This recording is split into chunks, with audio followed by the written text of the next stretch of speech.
Wing commander अफसाना ने कांपते हुए हाथ उठाए और आंखों में आंसू थे लेकिन चेहरे पर गर्व। और उन्होंने अपने पति, अपने साथी, एक सच्चे वीर योद्धा को सलामी दी।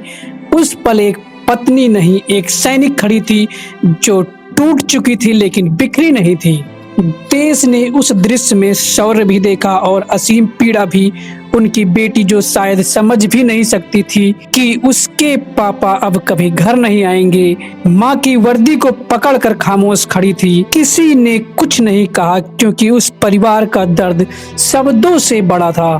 दुबई एयर शो 2025 में हुए तेजस जेट हादसे में अपनी जान गंवाने वाले भारतीय वायुसेना के विंग कमांडर नामान स्याल का पार्थिव शरीर जब यूएई से भारत लाया गया तो पूरा देश एक बार फिर शोक में डूब गया। दर्दनाक और दिल तोड़ने वाला पल तब आया जब उनकी पत्नी विंग कमांडर अफसाना अपनी 7 साल की मासूम बेटी का हाथ थामे धीरे धीरे डगमगाते कदमों से अपने पति के अंतिम दर्शन करने आगे बढ़ी। और कास्केट के पास पहुंचती है, भीड़ सन्न हो गई, हवा थम सी गई और सिर्फ एक ही दृश्य बाकी रह गया। रविवार सुबह कांगड़ा एयरपोर्ट पर जब तिरंगे में लिपटा कास्केट पहुंचा तो वायुसेना के अधिकारी, स्थानीय लोग और उनके परिजन सबकी आंखें नम थी। नामान स्याल के लिए एक लाइक और एक सब्सक्राइब तो बनता है।